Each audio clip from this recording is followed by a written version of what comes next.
Okay, we're live. Thank you, everyone, for joining us. Happy Mother's Day. I'm Doc Hogg. This is the Comics and Variety Sunday morning show, the best Comicsgate Sunday morning show, because as far as I know, it's the only Comicsgate Sunday morning show. It's easy to be number one when you're the only one there. Set your goals low. There you go. With me today is Indie Dave, who is the co-creator of the comic book Oddity. Thank you very much for joining us. Preston Acevedo is also supposed to be with us, but we're not sure where he is. Hopefully, celebrating with his mom if he's and hopefully he's doing well. So who knows? Maybe he'll show up a little later in the show. If not, we'll have him back on another time. Let me just take care of a couple of quick administrative details here. First of all, this is Preston's campaign for Doc Salem. The link to it is in the description below. Looks to be a really good comic book. He's met his goal and has about 10 days left on his campaign. This is Sean Sweeney and Indie Dave's comic Oddity. The link to that is also in the description below. They are now in demand. And right before the show, Indie Dave was telling me that you're basically going to keep this in demand until you have the next campaign up. Is that correct? Yeah, we're going to keep this one in demand. I think we got a pretty good system worked out where once we deliver the book and everybody has it in hand, we'll sell more books when people are showing them off. So, excellent. So, we're just going to keep it in demand until we're ready to launch the next one, or at least pretty close. All righty. So that means you probably have a ways, while before to get this book. But, those things sneak up on you kind of quick. And next thing you know, the campaign's over. So I would encourage people watching to back it as quickly as you can.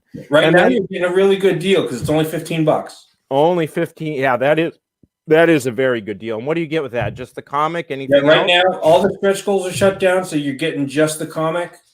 But for just the comic, I mean, it's still, you're getting 50 pages of story, and it's going to be a really nice, perfect bound, really good book. Well, for 50 pages, $15 is a good price for an indie comic. Really good. Yeah. So jump on that. All righty. And then, of course, there's my campaign for Tilt. I'm now over. On Tuesday just hit my goal. It was really, really nice. 103 backers now, 11 days left. You're still going to be able to get most of the perks even after the campaign is over, but I'm certainly going to, at some point, do what Indie Dave has suggested. First time I heard of it was when he told me right before the show, and I'm thinking to myself, damn, that's a damn good idea. So, at some point I will do that, but do jump on soon. We are going to be doing a stretch goal very soon, so keep your eyes open for that. And all righty. Well, let's before we get into discussing Oddity here, let's discuss some of the very, very important news of the day here.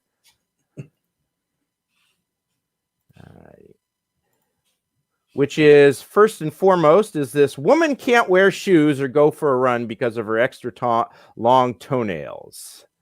All right. Arinda Storm Weaver very rarely cuts her toenails, and as a result, they're incredibly long. Yeah, no kidding. So long that she can't wear closed-toe shoes or go for a run. Okay, everybody, on three now. 1, 2, 3. Oh! And while the length shocks some people, there are many who really enjoy them, and a number who will even pay her for videos of her feet. I guess it's a new category. Well, I don't know if it's new category. I guess you call it toenail porn. There's always football stuff. Yeah. The 58-year-old who lives in Columbus, Ohio.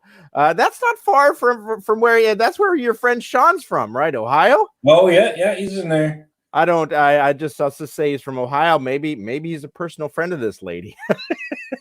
Maybe this is how he's going to use his proceeds from Oddity. You better start selling some more books, because she charges $11.50, which is like $70 American. This is in the Daily Mirror, so they're converting everything to pounds. So for a 10-minute clip of her toenails, and makes so much money from these videos, she was able to quit her career as an account specialist. I wonder if foot fetish guys are the same as like boob guys. They're like, oh, they aren't real.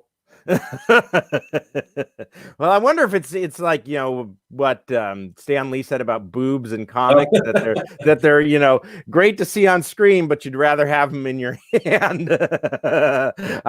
Okay, let's take a look at these. Oh man,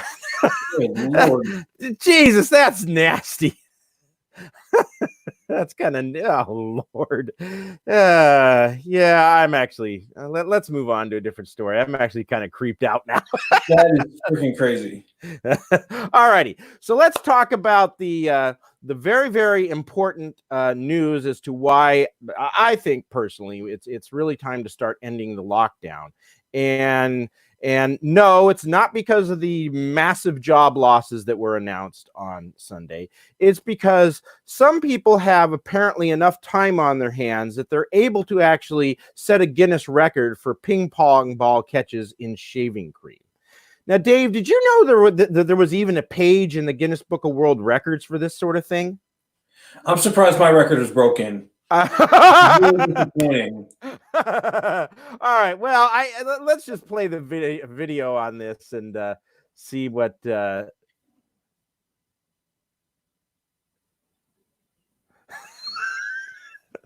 that audio's not coming through. Okay. Hang on. Let's see if why I am not getting audio on that. All righty. Hang on here a second. Let's go back. Alrighty, let's share the screen again. And okay, there we go. Alrighty. And here we go. Yes. And alrighty.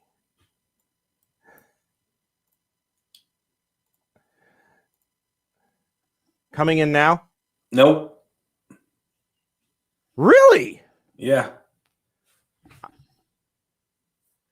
Huh, that stinks. All right. Well, I swore I hit share audio. That's let's try it again. Huh. I wonder what is going on there.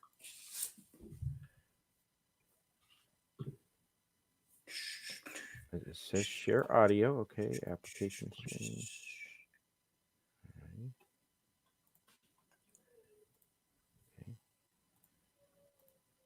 Yeah, Chrome tab. All right, says share audio. Alrighty, let's share this. We finally decided that. Any sound on your end? We're figuring out a strategy. Yeah, we got it. Shaving foam. All right, let's restart the video here. Throwing those balls, and we're going to beat 22. There is some controversy around this record because the Guinness rules clearly state you got to be 2 meters apart, but no part of the body. Hey, the folks, it's David Rush here with Jonathan.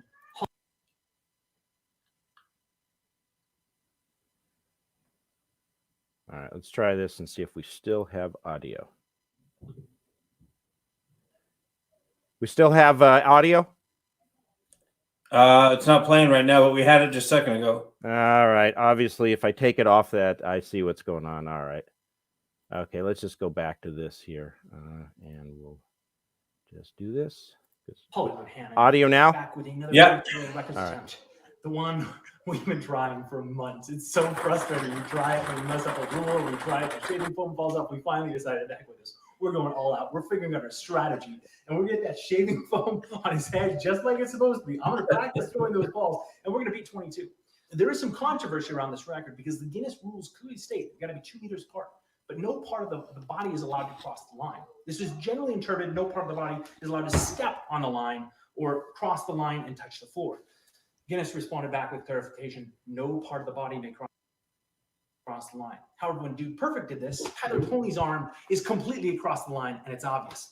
I'll let it pass that Mr. Cotton's foot was also over the line. Here, still approved. That's fine. Damn, these people are competitive. Oh no! Then they approved another record. Oh, right there. In a minute. Does this Guinness approved official footage look like the guy's arms are crossing the line?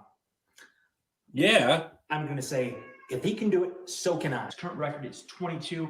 Before that, it was held by Dude Perfect at 19.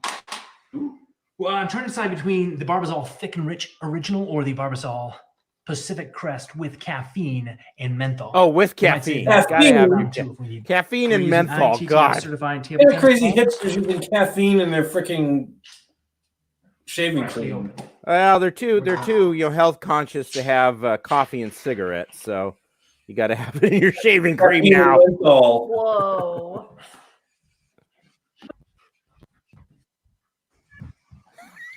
The wife comes around the corner. What the hell?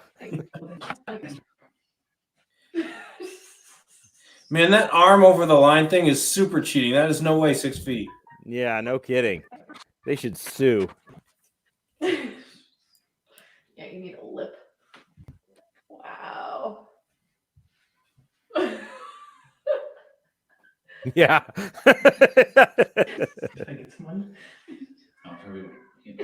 Oh. That looks good. Well, I'm getting nervous. Let's stand. And then lean up a little bit. No, lean up. Yeah. And then like this. God, this poor guy. This is it. And a little. And then If it's to do a record, there has to be a Guinness guy there to watch. Come on! Even before we get started. All right, looking at this tape. I'm getting the right angle. All right, here we go. 3, 2, 1, go.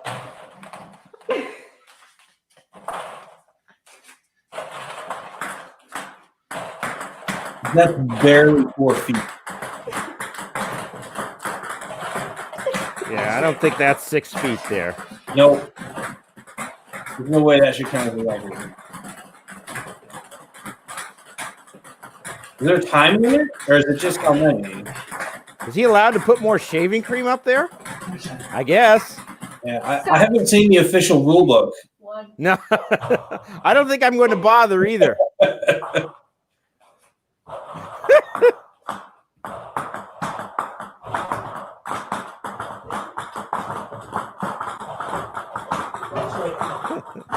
Nah. Man, this guy with the shaving cream looks like I think root canal, he'd be happier doing that. I mean, he's had this just look on his face the whole time, like, I really don't want to be here. He must have really owed this guy a favor. 3, 4. Okay. Now, there's still more ping pong balls in that hole, in the There bowl. we go. 1, 2. This one didn't even get shaving foam on it. Look at that. 3, 4, 5, 6, 7, 8, 9, 10, 11, 12, 13, 14, 15, 16, 17, 18, 19, 20, 21, 2, 3, 4, 5, 6, 27, 28, 29. He's like, I'm done. Come on! Now let's show it. Close up the camera here. Got the same can of Barbasol that we started with. Still got a little bit left over. Gotta show the size. It's less than 8 ounces. It is 7 ounces. Man, I'm so excited. I'm shaking.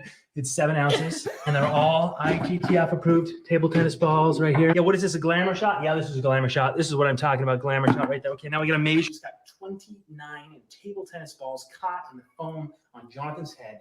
That should not be a record. No, So excited. no, I agree.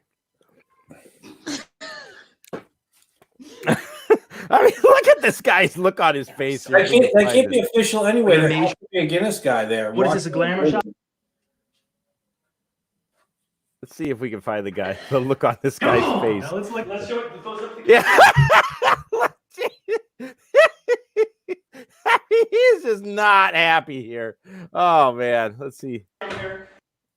You got the same. Yeah, let's back it up. I'll try one more time. Let's see if I can catch this. Come on. Now let's show it. Yeah. You can't see it very well, but he's like, man, I ain't doing this again. Got the same can of barbasol we started with. He's like, Still got a little left over. and likes on Size is Twitter. less than 8 Yeah. ounces. It is 7 ounces. I'm going on my phone. Did my girlfriend break up with me yet? And they're all ITTF approved table tennis balls right here. Yeah, what is this? A glamour shot? Yeah, this is a glamour shot. This is what I'm talking about. Glamour shot right there. Okay, now we got a maybe. All righty. Okay, let's move on to one other bit of undisputed evidence that we need to end the lockdown. Police investigating loose camel report find escaped emu instead. This is somewhere in Germany, it looks like. So I think they've already ended their lockdown. But I just wonder, how much weed must you be doing if a emu looks like a camel to you? I mean, man, police. Oh, it's Netherlands. I think the Netherlands. I don't know if the Netherlands have opened yet. Police in the Netherlands. The place where neither emus nor camels live. Responding to reports of a loose camel, ended up capturing an emu running wild through the city of Rotterdam. Central Zeeland police said a call came in Friday morning reporting a camel with 2 humps wandering loose. Yeah, but weed has been legal a long time in the Netherlands, I think. Responding officers could find no trace of a camel, but ended up capturing a loose emu. Small difference, police joked on Twitter. Officials are still investigating whether it's possible that a camel was also loose in the area. I think you need to just find the person who called it in and said, how many joints did you how long had you been token up that day? All righty, let's move on and give you a little time here to talk about oddity, and go ahead and add your stream. Why don't you take it away? All right, so Oddity is it's the brainchild of Sean Sweeney, who's the artist. He's the artist. He does the pencils, the inks, the colors. I mean, it's all on computers, but it's pencils and inks anyway. I'm just a writer, so I don't understand all these weird things. But so he does all the artwork. He created the character when he was like in high school or college or something, or years and years ago. And it's gone through all these changes. And then last year, or the year before, I met him online on Twitter, and I have my own little show that's poorly run, and I had him on, and we had him on a couple of times. And the third time we had him on, we finished the show, and afterwards, I mean, he was just freaking hammered.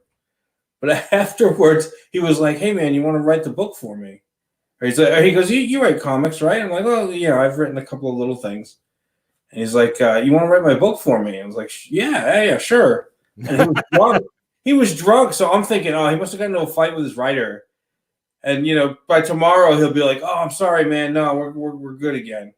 But I called him a couple of days later. I'm like, "Hey, you still want me to work on your book?" And he's like, "Yeah." And he sent me over some pages, like 15 pages. And I was like, "Okay." I was like, "Okay, what do you want me to do with these?" He's like, "You know what? Do whatever you want." He's like, "I just want to see what you think of the stuff." So I'm like, "All right." So I did like a script for the first 7 pages or whatever, and I sent it over to him. He's like, "All right, cool. We're good to go." All right. Oh, okay. Yeah, that's awesome. So the story is Oddity is this teenage kind of dirtbag who accidentally gets turned into this frog creature.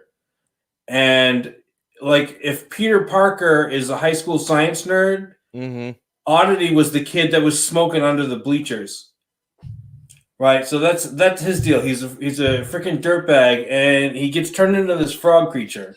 He lives in this community next to this big swamp, and the swamp is full of all these like urban legend type creatures, Bigfoot, that kind of stuff. And it's got like a kind of subtle magic to it. So he goes into the swamp because he can't live at home, and he meets the swamp spirit who's in charge of everything. And the same accident that turns Oddity into the frog thing has polluted the swamp. So the spirit, who's normally would be the guy protecting all the urban legend creatures, was like, "Look, I need you. I'm going to assign you. You're going to be like the guardian of the swamp while I take care of healing all this pollution." So he was like, yeah, sure, whatever. He doesn't really like the job because he's a freaking apathetic teenager. He doesn't want anything to do with it, but he's like, yeah, okay, whatever. So basically, it's his job to keep people out, and he's terrible at it. And one time, these guys come in, and he instead of scaring them away and scaring them out of the swamp, he just kind of shows off in front of this girl, and the bad guys, instead of getting out of the swamp, they run deeper in, and he's just like, yeah, that's good enough. So he's kind of like the teenager who has the lifeguard job, but he's only there to hit on the good looking girls in the bikinis. If it means letting a 6-year-old drown, yeah, it's worse than that because it's not like worse bikini girls in the swamp, right? So I mean, he hates his job even more. Okay. So what happens is they get turned into monsters and end up, wreaking havoc on the community, and it's all his fault. And now he's got to figure out, oh man, he doesn't even really want to do it. He didn't want the job to begin with. So now he has to figure out how he's going to, if he's going to stand up and be the hero he's supposed to be, that he doesn't really want to be. So that's what the whole story is. It's kind of like Spider-Man, where he's standing up to he's got responsibilities he's got to stand up to. But whereas Peter Parker would be up here before he reaches the hero Spider-Man, our guy's way down here. So he's got a lot of ground to fill. Is covering that ground, so to speak, is that kind of his character arc where is he still pretty much as irresponsible at the end of the story as he is at the beginning? He's a little bit more responsible by the end, but that's going to be his character arc in this one. With this book, we jump right into action. So his origin story is going to be the next book. This book, we jump right into action, and we want everybody to get to know the characters. And then it's like, oh, okay, they kind of know the characters and know what the basic story is, what his job is, that kind of stuff. And then we're hoping everybody likes it enough where by the end, they're like, all right, that's cool. We kind of drop hints about what's going on as far as his origin. We don't go into any detail. We're hoping by the end of this book, everybody's like, all right, that was cool. Now I want to know how he got that way. Mm-hmm. So that's what we're doing for the next book will be the origin story. I've already started laying a lot of that out. And then the third book is going to be, we're going to bring some stuff from this book and from stuff in the middle book, and it's going to be super crazy for the third book. That's going to be a big one. Very nice. Now, why don't you say? I mean, because this artwork is outstanding. The job that Sean is doing. I mean, first time I looked at this, I said, "Wow, this is really top notch." There's only a few people, I think in Comicsgate that are better. I mean, not that there aren't a lot of really good artists in Comicsgate. There are.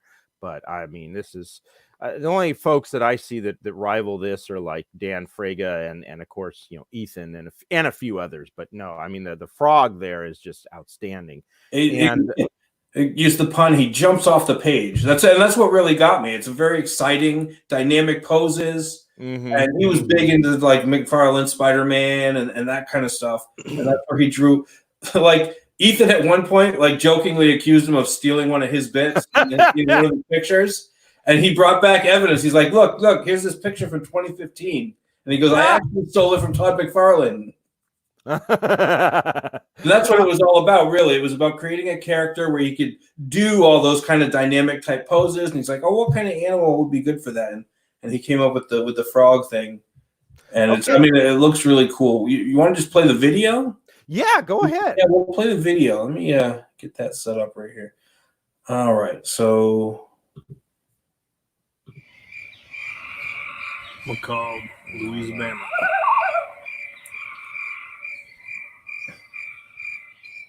Today.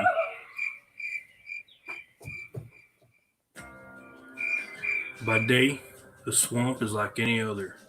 Mud, mosquitoes, snakes, and frogs.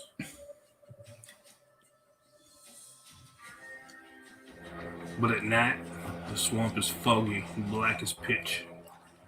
During springtime, the sound of the peepers is usually enough to almost deafen a man. But on that night, there weren't a silence. That's how I knew there was demons about.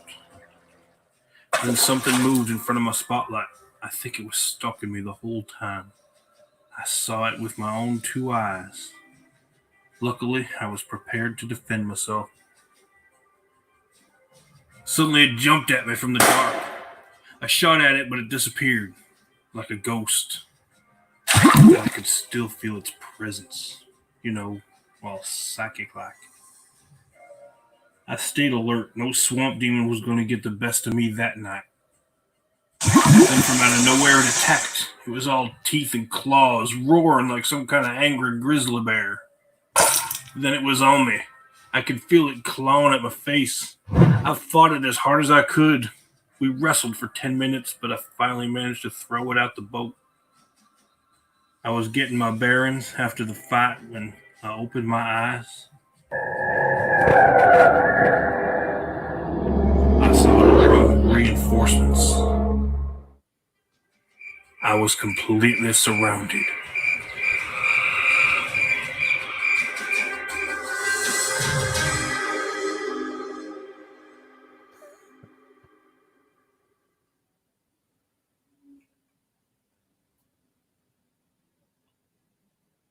Nice. Very nice. Gotta get that Wilhelm in there. All righty. Well, why don't you show us a little bit of the art on the page and just talk about a page or two? I think we'd really like to see some of that. Yeah. So let's see. I came in. These are the first pages that I wrote. Mm-hmm.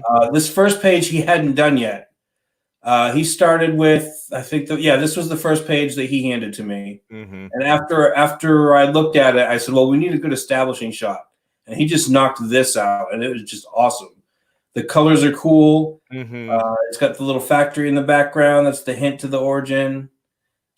With the smoke, you can see, if you look in the shapes here, you can see, look right here, there's a little, like an alligator in the grass.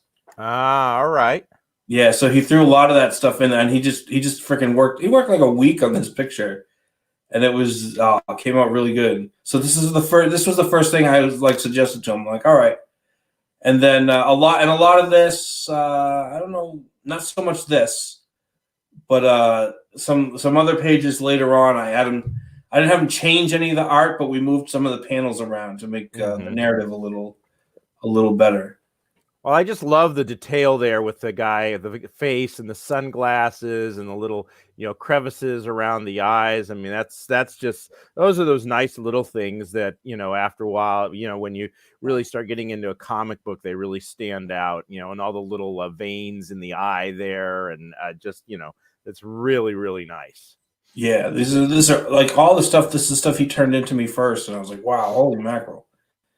And then that video we had, one of our backers helped us out with that, and I did the voiceover. And you see, we did these 2 panels, and we did them like he didn't see anything, and then we did the gunshot with the bang, and then we went back to the thing to give that kind of shot in the dark deal. Ah, okay. Yeah, but the guy seems like he's exaggerating a little bit about what. Yes, basically, this is what they call unreliable narrator. So yeah, but what it is this scene is, you'll see later. Actually, we'll see later on in this, because this is more than what was in the video. But the whole idea is he's on one of those like reality shows where they either hunting monsters or whatever. You know what I'm talking about? It's on like Discovery. Or yeah, the Bigfoot hunters, the Bigfoot hunters, and you never see Bigfoot, but Yeah, exactly. So he's actually, in the words is what he's telling the host, but the pictures is what's going on. So what he's saying is you're seeing, that's why you're seeing different stuff sort of than what he's saying, because he's exaggerating everything, because he's he's some like backwood hillbilly swamp guy. Mm-hmm. All right, and here we see, this was another one. I think this was that cover picture, only with the background. Now that's actually that's his tongue protruding all the way up. Yeah. He's got his saliva is hallucinogenic. So in this one, So You're licking toads. yeah. So what he does is one of the ways he gets people out of the swamp is, you'll see in this one, he smacks him in the face with his tongue, and that stuff all gets in his eyes, and then it makes people see stuff, and it makes them see monsters. It makes them see monsters, or he doesn't know. Like when he smacks them in the face, he doesn't know exactly what they're seeing. All he knows is that they're seeing stuff, crazy stuff. But he can make them see. He can make them see good stuff too. That's one of the things he can control. If he wants to scare them out, he can basically slap them in the face and make them see scary things. Or if he needs to, he can make them see good things to calm them down. And that comes in kind of later in the book. Very interesting. Yeah, and then that's where you see, he's seeing the monsters, but he's looking down on them, and obviously there's nothing there. Got it. I see. Oh, that's very, very, very clever and very, just really well thought through. I like it. And here we're seeing our two bad guys, and basically you can see they're watching it on the TV, and we got this guy who's kind of, you know who Art Bell is? Oh yeah. Yeah. So this guy's based on Art Bell essentially, and is Art Bell still alive? I think so. Yeah, I remember used to. This is way years ago when I was living in Missouri, and I was still in graduate school, and earned money during the summer. I worked for Domino's, and a lot of nights I was like one of the last people out, and I would go home and listen to the radio on the way home, and like it would be like Art Bell's Dreamland, or something like that. Oh yeah, it was good stuff. I mean, that it was 99% bullshit, of course. Yeah, but it was good bullshit. He used to be like a regular conservative talk show host. And then one day he had like some guy who was talking about UFOs on his show, and he noticed his ratings spiked. So that's why he got into doing all the weird stuff, because he was like, oh, so he started bringing on more weirdos, and he didn't care who he had on. And he never like berated them or anything like that. His whole thing was, I'll have them on, let them talk, and let the audience enjoy the show. And that's why he started doing all that weird stuff.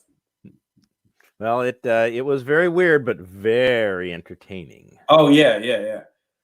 So this guy is basically Art Bell. He has like a TV show where they go over supernatural stuff. And right now they're talking to that one guy about the oddity and a little bit about the accident. You'll see right here, he's having a conversation with the local sheriff about what's going on. The sheriff, and this is where I went with this conversation. Essentially, sums up the origin story as much as anybody really needs to know. I see. For this book, and then there's another scene. It's not on here where he's talking to the girl that he saved, and he gives just another short. We get a little short bit of her origin and another short bit of his. And all the details will be in the next book. So these two guys are just sitting around drinking, and they see this thing. And this guy, his name's Fagans, the Art Bell guy. And the sheriffs tell him, oh, it's a bunch of hooey, but the factory closed off the swamp. So we just want everybody to stay out of it. And then so Fagans offers a reward he offers a $10,000 reward, which seems kind of small, but I said that reward small because it's a bunch of freaking backwood hillbillies, and to them it's like, oh, $10,000. So basically, that's where it ends. He offers the reward and calls him Oddity. In the next scene, you'll see Oddity's reaction to first being called this, because he didn't really have like a superhero name before.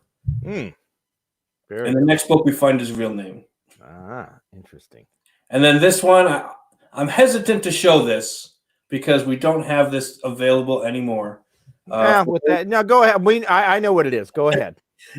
So early on, before we launched, one of our big supporters, Chris Evans, he was like, "Oh, you guys need to do a crossover cover with Cyberfrog." And oh yeah, that'd be cool, we thought. And so Chris Evans took it upon himself to send a tweet to Ethan and said, "Hey, check out this character. Can they do a crossover cover?" And then he was like, "Yeah, that's cool." Yeah, Ethan Van Sciver was like, "Yeah, that's cool." And then Sween's got in touch with him, DM'd him, and he was like, "Hey, are you sure it's cool? You know, we don't want to be pissing in your pond. We got a frog character, that kind of stuff." And he was like, "No, here's what we're gonna do. I'll draw my character, you draw your character, and we'll put it on a cover." So I mean, when we finally got the workups, Ethan's part, and it was all colored by Kyle Ritter too. So when he got Ethan's work, he was sweating bullets. He's like, "Man, I can't make mine look like shit for the cover." You know, in comparison, seeing the two styles together, that was one of his big worries. But I mean, he knocked it out of the park. And then Kyle Ritter, really blended everything together really nice. Yeah, Kyle Ritter's an excellent colorist. He is. Yeah, but this will not be available to any. Well, are you thinking about making it available in the second campaign or something? No, like that? What we're doing, this is only going to get one printing. This cover will only get one printing for this campaign. We'll do a little bit of overprinting just to make sure we cover damages and stuff, and then maybe later down the line, if we've got any extras, we might throw that up too before the second campaign runs. Why not have you considered maybe making it a pinup in the second campaign? Because pinups are cheap to print, and with Cyberfrog in there, I mean, it would seem to me that could be a nice way to net you some money. Yeah, well, we'll consider it. What I wanted to do was make sure this was ultimately collectible, right? So I wanted to make sure it was. I mean, we'll consider that. But I think because I think this would actually make a great poster, like a big poster on a wall. Oh yeah. But for the books itself, for the covers, we've said we're only going to do the one printing because we want this to be really collectible. So I mean, you're not going to get a second printing of this cover. It's not going to be available in the future. We will probably do a second printing of one of the other two covers, probably the one with Oddity on it, with his picture, because we have the other cover that's just the trailer and the tree. But this one is going to be just this printing, and that's going to be your collectible cover. All right, and then we also offered, also not available anymore, is this figurine, which is just cool. I mean, he did all the 3D work on it. And then, because that's what Sweens was a 3D modeler. So yeah, so he put this all together, and then we're working with someone else to. This is all going to be in pieces, and when you get it, you're going to be able to the people that ordered it, you're going to be able to put it together and paint it, or you can request that Sweens paints it for you. But we're going to put up a guide to the colors and how everything should go. Well, if you do something similar for the campaign, for the second campaign, I'm gonna make sure I have enough money to grab something like that, because that would be my kid would have a ton of fun with me putting something like that together. I'd probably have to get Sweens to paint it. I mean, I'm sure my kid would love to, but I don't think it would turn out too well. Yeah, that's amazing. That is really cool. If we do something like this again, it's going to be its own thing. I think that's one of the lessons we learned. It'll be its own. We're not going to offer it with the book, just because it's kind of a hassle for shipping and all that other stuff. Because when anybody that ordered this also got the book, so what we'll probably do is once the book ships, these are going to be the last thing to ship, and it's going to be in its own box, completely separate. Wow, that's really nice. Yeah, but I think in the future, if we do this again, it would be its own campaign. I think it just makes it really a lot easier for shipping and all that other stuff. All right, and here is the bad guys. This wasn't offered as a print or anything. Probably, I think this will be one of the trading cards. I haven't seen the art for the trading cards. We're going to offer, everybody will get 9 trading cards. Now, why is Oddity red in that one? These are the two bad guys. Oh, so this is like his Venom. Interesting. Yeah. So this is you can see. I mean, it looks like water.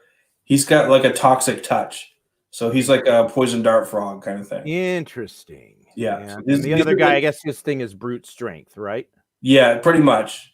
There was another thing, and I don't remember if I added it in. I wanted his neck to kind of shoot out because he's a snapping turtle. Mm-hmm. So I don't remember if I put that in or not. But that was one of the things I wanted him to do. But yeah, he designed these two guys.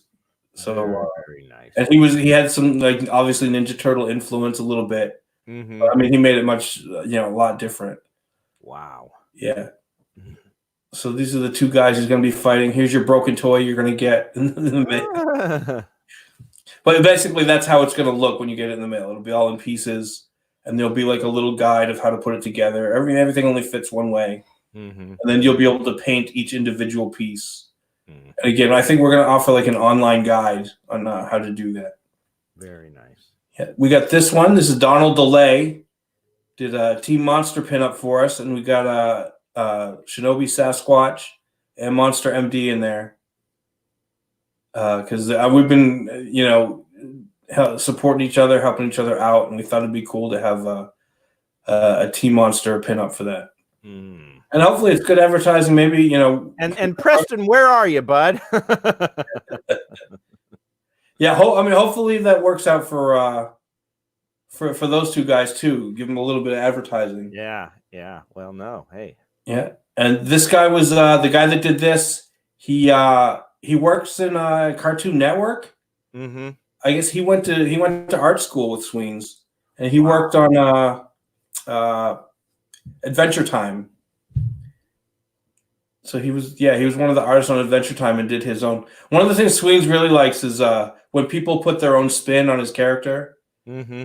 And it's really cool seeing, and I think it's cool too seeing everybody's kind of own version. And here's the controversial Sashi pinup.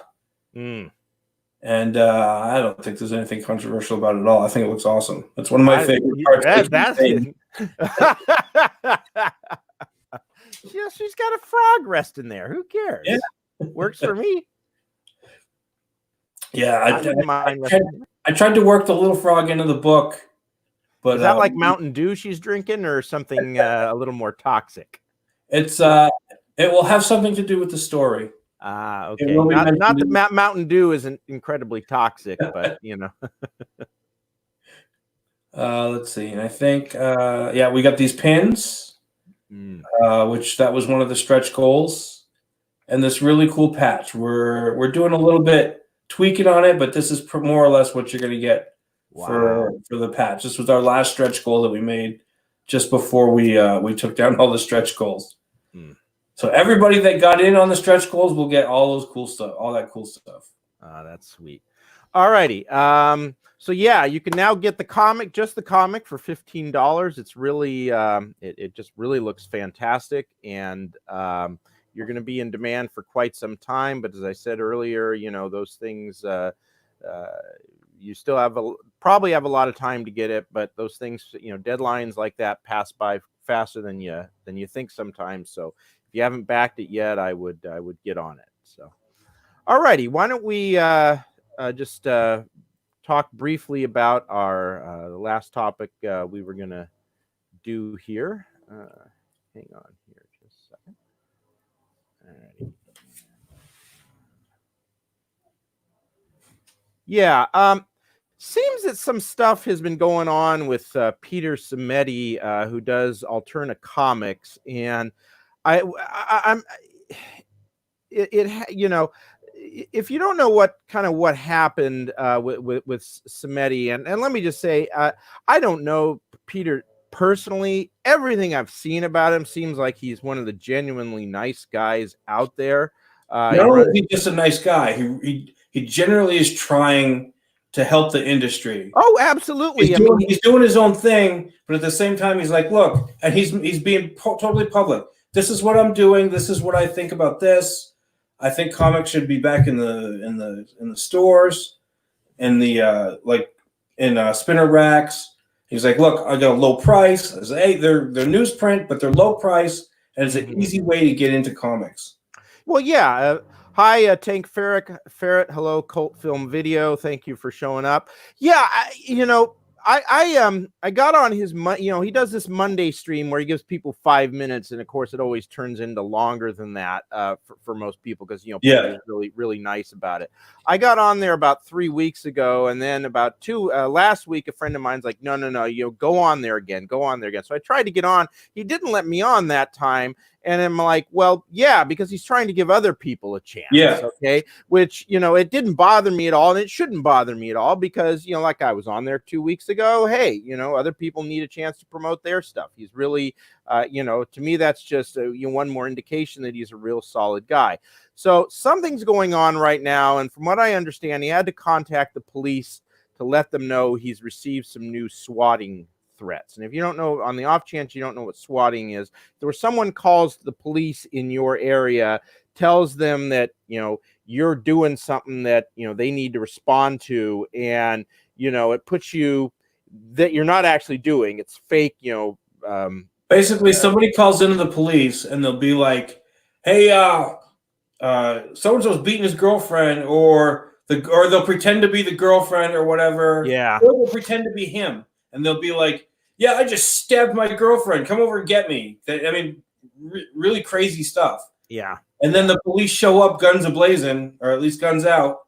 And that actually happened to. All they know is they got this call. Yeah, that actually happened to Samedi. I think it's been just over a year ago now that happened, I think. And it really put him into, I think, a spiral of depression for a while.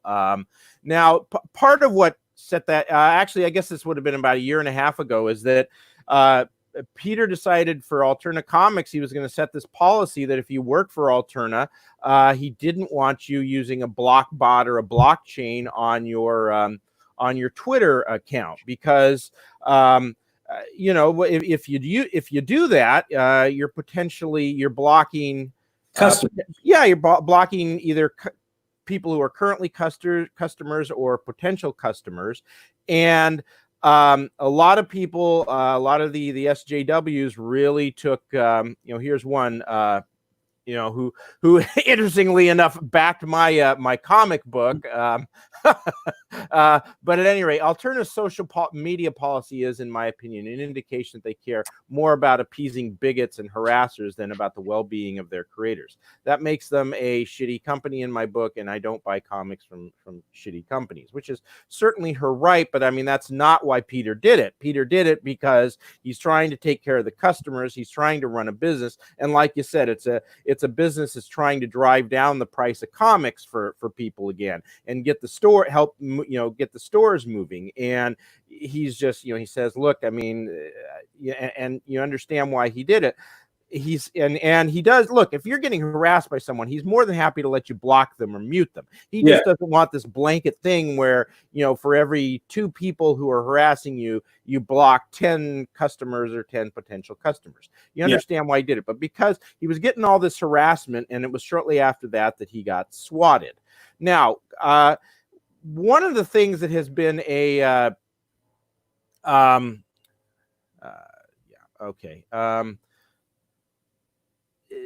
that Captain Cummings here has been recently pestering Peter to basically prove that Peter was swatted. And he says here, and he's actually calling around to police departments where I guess he thinks Peter lives. Guys, the truth takes time. I just verified some information because Peter Samedi had his police department call me to relay a message. Now I know which department to file my Freedom of Information Act request. It's all right, hold on. So right now he's saying that Peter gave him information.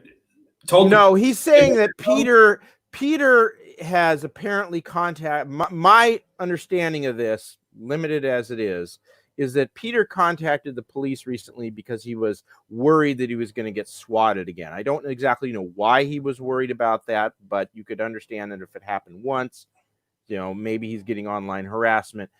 And apparently the police, assuming he mentioned, who some of these people might be, and Captain Cummings was one, and Captain Cummings got a call from the police. I don't know exactly how the police would be so easily get his phone number.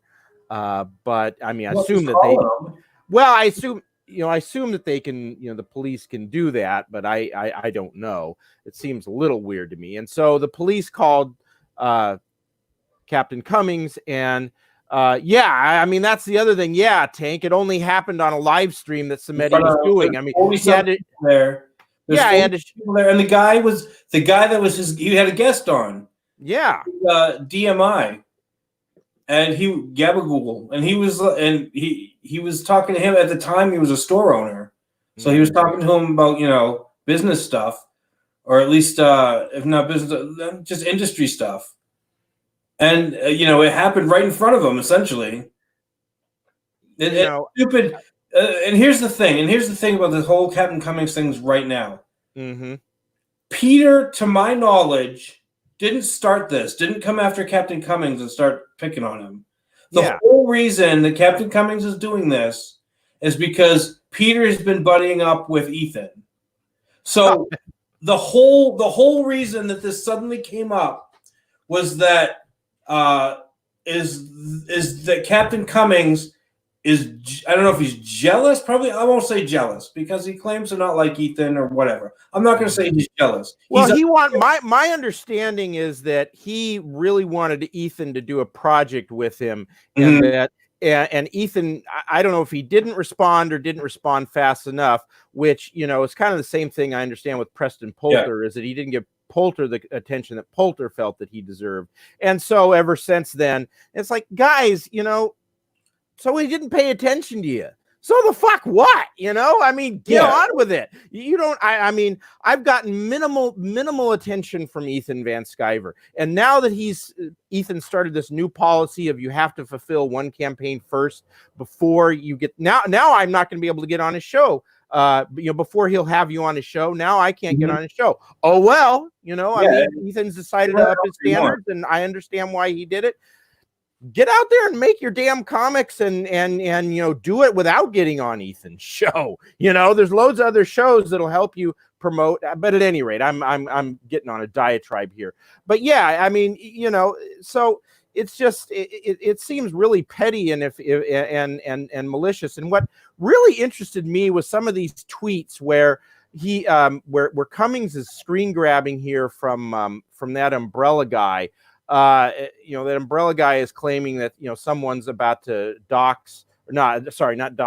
SWAT Samedi, and Cummings is like, no, it's Tug is actually going to be the one doxing, because he's been accusing Samedi of or suggesting that Samedi faked the SWAT, not the dox, sorry, the SWAT, and it's like I'm looking at this and I'm going, are we projecting a little bit here, Cummings? I mean, that was kind of what I don't think Pete should have said anything to him. I don't think he should have. I mean, call the cops and say, yeah, I'm worried. Even if not swatting, I'm worried I'm going to be harassed, and this is what's going on, and blah, blah, blah.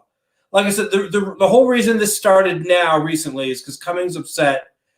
It has nothing to do with him. It's completely his. It's none of his business at all. Cummings is upset that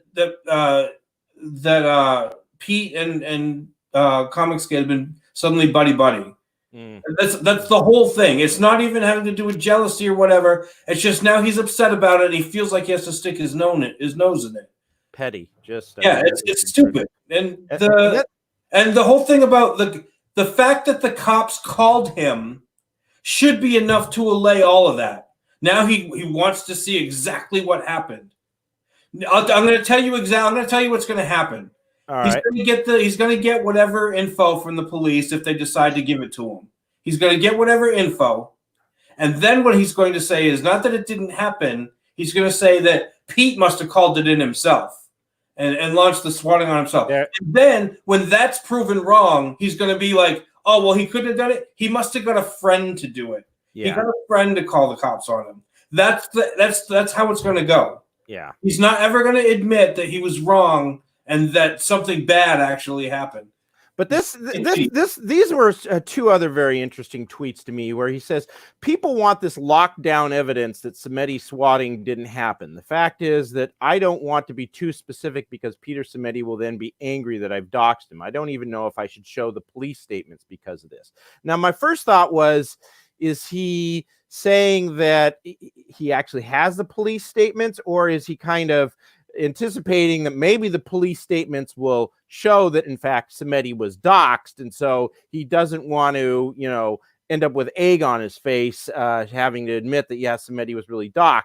But because this sentence here is very telling. The fact is, I don't want to be too specific because Peter Samedi will be angry that I've doxed him. Well, for starters, you could, I mean, guys, it's super simple to scan a document and then black out any potential doxing information on Samedi. Okay, anything specific. I mean, you could even potentially, okay, yeah, you would have to probably show the police department that Samedi contacted, but other than that, any information about Samedi on there, you could. So I'm not really sure why this would be a concern. And frankly, I mean, so what if you're gonna? And so number one, it doesn't seem like that would even be a concern, because you could easily black out any information on there. Take a screenshot and black out any information. Address or whatever, phone number of Samedi's. And second, you don't have any problem with Samedi being angry at you that you're questioning that whether or not he was actually swatted, but you're worried about him being angry at you that you doxed him.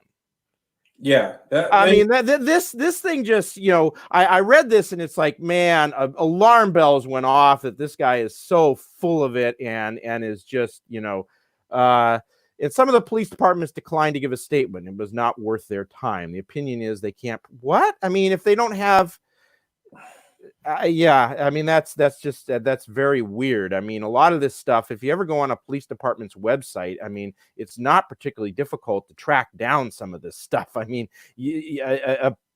newspapers do it all the time. People get arrested in their town, and they have a police blotter page. All right, so according to the second one, he still disbelieves that it happened. Yeah, a report, but he still doesn't think it happened. The whole thing if he gets a report that it happened, this is so easy, right? He doesn't have to show the report. He's the one that's making the accusation. All he has to do is say, look, I've got the report. He's got a YouTube channel. Mm-hmm. He's got Twitter. All he has to do is say, yes, I got the report. Since he's making the accusation, why would he lie about, okay, I got the report and it says that it did happen? All he has to do is say, he doesn't have to do any addresses. Yes, I got the report from the police department local to Peter Samedi. And I'll read out what they wrote about the incident without doing any doxing. He doesn't have to give any addresses. He doesn't have to even give a town. He's like, yes, I have confirmed that this comes from the police department where he lives, and this is what their statement is. That's all he has to do. There's no fear of doxing. That puts the whole thing to rest, because his whole accusation is it didn't happen. Well, if he's got a police report that shows that it did happen, then there's no reason to put any of the other address stuff out there. You know what I mean? There's no reason for him to put the address, to mention, all this other stuff. All he has to do is say, yes, I have confirmed that it did happen. Or if he finds out it didn't happen, yes, I've confirmed it didn't happen. Either way, there's no reason to put any addresses or phone numbers or anything out there, or even to show the document. Yeah. Let me talk a couple, because Cult Film Video he says, Captain Cummings never aspired to make a comic. You're thinking of Doug Ernst, but totally getting it wrong. It was several months of silence before Ernst moved on and hired a new artist. Okay, if I got that wrong, hey, corrected. So that's out there now. He also says it's hard to track down if it never happened. I don't know either. I don't know either way, but it is lame that Cap suddenly suspects Samedi of lying, but not Boyette. Okay, a lot going on there, but just, I mean, it's sometimes hard to prove a negative, but if if Samedi was faking this, there would be something, you know, he would have slipped up. I mean, people have a hard time faking this to the degree that when they try to fake something that's to the point that it's believable. You know, Jesse Smollett, all right, who did fake his hate crimes, things were falling apart even before the video evidence surfaced. And in a lot of these faked hate crimes, you know, it's very obvious, you know, very early on that something's, you know, amiss when it has been faked. So I understand your point that it can be hard to track down, but there should be something. And I haven't seen Samedi do anything that would indicate to me that he was faking this stuff. You know, it was like, you know, like Tank said. I mean, Tank Ferret said it happened in the middle of a, you know, of a live stream. I mean, Samedi almost killed himself or so. Yeah, totally. I mean, you know, he certainly reacted in a way that suggests that this was a very traumatic experience, which, you know, I think it would. So, one last point I want to make here regarding that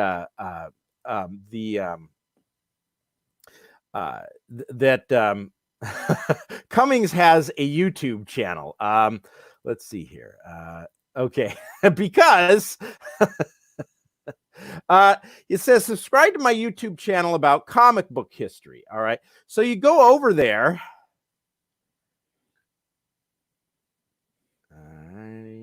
For a while, it was just called the channel doesn't have any content. I'm like, no, that can't be videos. The channel has no videos. He's got, you know, so I don't know what the hell. I mean, this is he just changed it. He changed it recently because for a while it was Wows, and it was all him talking about all the comics that he's eBaying, that he's selling. I see. Before that, he had a legit channel before. I mean, I'm not saying it's illegitimate. He had a legit CG channel before, like in the early days, and he would do comic book reviews and all that. And it was decent. It was a decent channel. And then I think what happened is that Zach started getting all the attention, and I know it and I know for sure he was getting pissed about it. Not so much pissed about it, but I think he started like faltering. Was the last of his comic reviews, a lot of them, almost all started out with on Zach's channel, he's talking about blah, blah, blah, blah, blah. And then he would go into what he has to say about it. But almost every single video he did started off with some variation. Zach was talking about this. This happened on Zach's channel. That all of his content was based off of Zach's content. So it sounds like this guy is kind of obsessed with anyone who's getting more attention than he's getting. He was one of the big early OG CG guys. Him and the other, I can't remember any of the other ones. But he was one of the early ones. And once Zach came along and kind of took the wind out of everyone else's sails, I think he took it pretty hard. Because his channel was pretty popular, from what I understand. He took it pretty hard because I think he lost a lot of views. I think a lot of people started watching Zach and stopped watching him. And so to try to build up more views for a while, almost every video was about him saying, "Oh, on Zach's channel they're talking about this, so this is what I think." And most of the time he agreed with him, but it was just his own take on it. And then all of a sudden, whatever happened, I think it was when the first big CG thing, when Mike Miller did the picture of all the CG people that didn't include some people, and people were getting butthurt and all that. So I don't know. It was after that's when things really started kind of shaking up. That's when War Campaign came about and all that stuff. That's when that was the big first CG shakeup, and I think he took that hard. And he was one of the first ones to kind of fall away. Huh. Well, this is all very interesting and all very murky. I just want to go back one quick thing here. Hatch said it's not hard to prove police reports exist. Well, it's not going to exist if you. Well, actually, no. Wait a minute. I mean, if Samedi faked it and had someone call in to the police, there's still going to be a report about that. Now, if the police showed up. If Samedi never called it in, had no one called it in and just tried to fake it that way, yeah. But then you could kind of say, well, I've contacted all these police departments near Samedi. none of them, Samedi, what's going on here, and leave it out there. You could always do that as well. Again, I'm not suggesting Samedi faked it. I don't think he did. I mean, every way he reacted seems to me to be the way you would react if it actually happened to you. Think about, from the police perspective, the whole report was about somebody calling in a fake police call. Mm-hmm. And Samedi, when he gave his interviews to the cops, I'm sure it's all on record. I'm going to assume it happened. It should be all on record. Samedi gave his report to the police and said and probably it came up that it was some kind of internet troll. That was his. That would have been his suspicion. I think some internet troll did this to me. Mm-hmm. So now some random person from the internet is calling the police and asking for police reports. So the police may not be so forthcoming, and they may be like, "Hey, sure, what's your contact information?" Mm-hmm. Mm-hmm. If I'm the police department, if it's an ongoing investigation, maybe they're not going to release those reports right away. Right. And maybe Pete, I don't know, I'm speculating. Pete said to the police department, "Hey, this guy's calling. He's trying to verify that it happened. Give him whatever basic information you want to give him." Mm-hmm. If, according to the tweet that Cummings put up, that looks like that's what happened. Yeah. But I mean, unless he knows exactly which town he was in, or it could have been the state police, or it could have been the local sheriff's department. I mean, who knows who he called to try to verify it. Mm-hmm. Mm-hmm. All righty. Well, I'm going to have to leave it there because I need to get back to my 4-year-old. I want to thank Indy Dave for joining us today. Happy Mother's Day, everybody. Yes, happy Mother's Day.